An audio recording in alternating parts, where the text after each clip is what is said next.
for one, am grateful, Mrs. Bush, that they are finally bringing civilization to this savage land. I could not agree with you more, my dear. My daddy settled this land, and I know he'll be looking down on us, pleased at how we help the natives. Yes, they've lost their land, but they've gained access to heaven.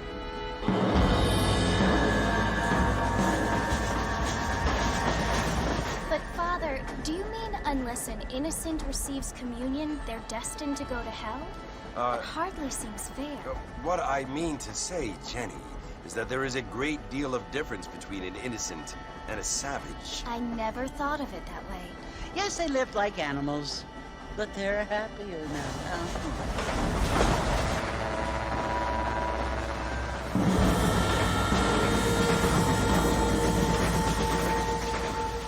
Not only do people now have motor cars, Father, but I heard that pretty soon we will be able to fly. No, only angels can fly, Jenny. No, apparently people can fly. Didn't you hear? Out in Kansas, a man even got a car to fly.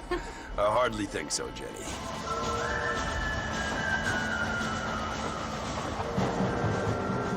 Apparently, Mr. Johns wants to run for governor, which is why he's so concerned with cleaning up the state.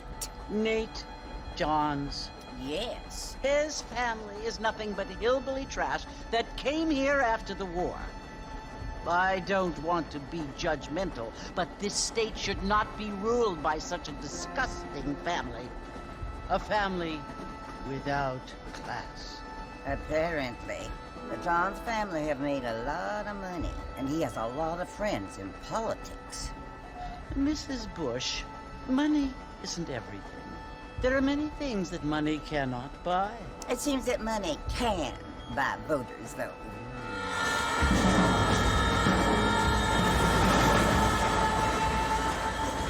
What you must remember, my dear, is that we have been brought here to spread the word. And the word and civilization, they are the same thing. They are the gifts.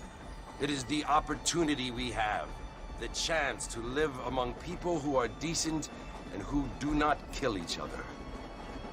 And who let you worship in peace. It's so confusing, Father. Sometimes I find it impossible to make the distinction between a loving act and a hateful one. I mean, they often seem to be the same thing. Yes, Jenny, it is confusing. But you only have to ask me if you need help.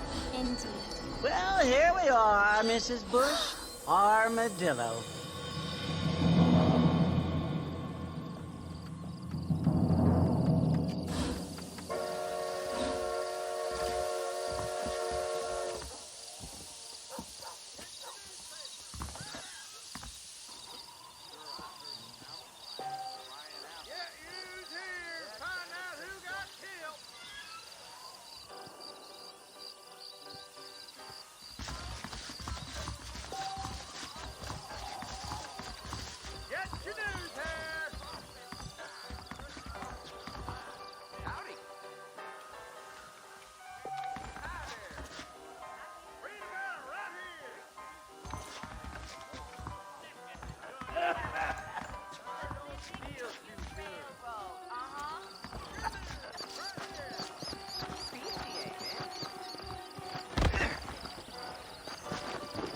I don't feel too good.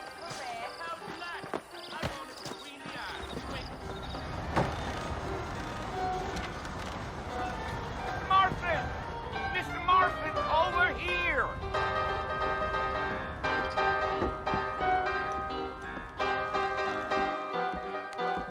You must be John Marston. Sometimes. I'm Jake.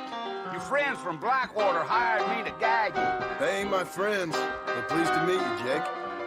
I got the horses saddled up and ready out front.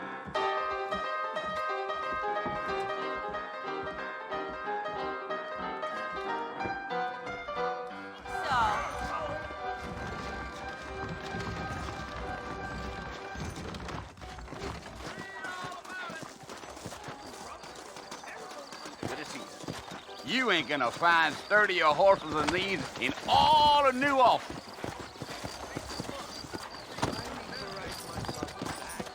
Easy on the spurs now. We don't need to draw undue attention. Whoa now.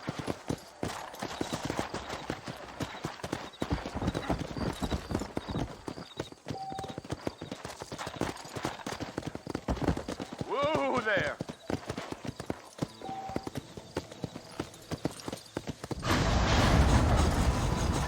Whoa!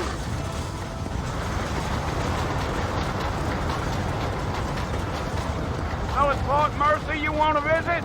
That's right. Ain't taking nobody up to the fort in a long time. Strange place for a decent fella to want to visit, if you don't mind me saying.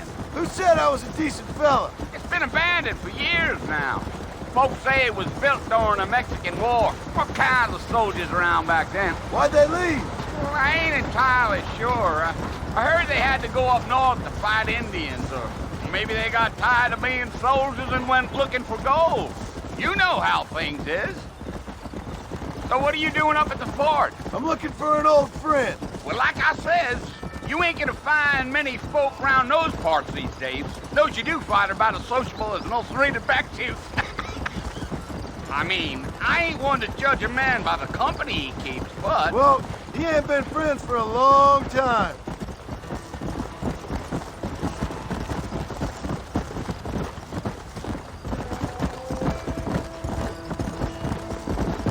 Are you planning on spending any time in Armadillo, Mr. Marston? I doubt it. I ain't planning on staying very long. Well, if you're fixing for some female company, you can do a lot worse than Armadillo. Fine as cream gravy they are. Not like Thieves Landing. Dang, those girls ain't even fit for a drinking man to hole up with. I'm a married man, I'm afraid. Ain't we all?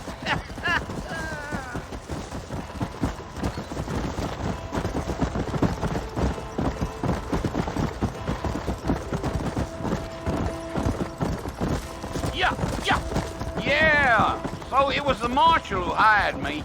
Lee Johnson, do you know him? I think I heard his name. Says he got a telegram from some Blackwater big bugs asking for a guide. I guess it's none of my business. That's right.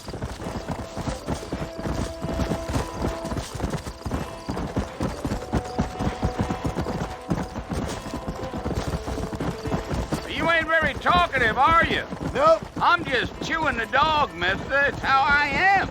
I don't mean nothing by it. Trust me. There's things you're better off not knowing.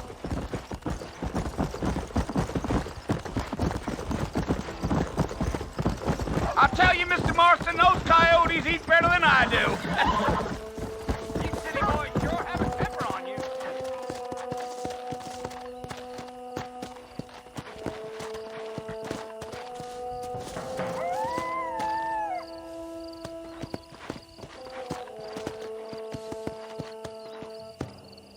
Stay with me, Mr. Marston. Fort Mercer ain't easy to find. Not far now. You'll see the fort when you get to the top of this hill.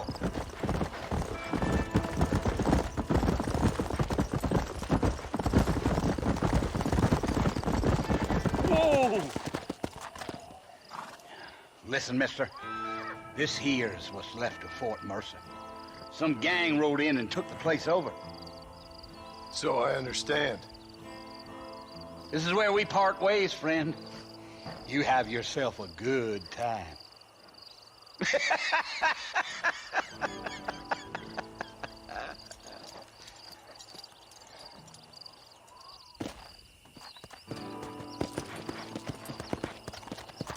Come on.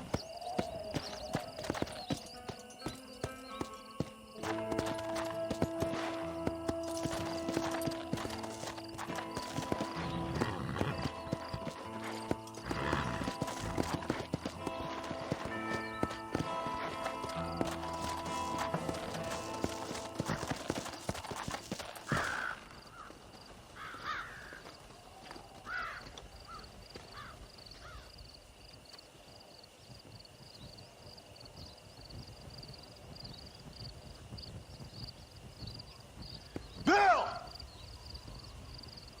Bill, I've come for you! Bill Williamson! Come out here right now! Go away now, John. Don't make me kill you. Nobody needs to kill anyone, Bill. You must think I was born yesterday. You always did think I was an idiot. That ain't fair, Bill. You were as my brother. I've come to try to save you. Oh. Do I look like I need saving? Bill, please. They want to kill us all. I can help you. Well, you never tried to save me before. You only seemed to save yourself. Bill, I implore you think about this. You implore me? You implore me. You always were one for fancy words. Oh. Well, things are different now, John. Now I'm in charge! No more Dutch! And no more you. Implored. I implores you to go back and tell them to send someone just a little bit more impressive next time. Well? Oh. Poor John.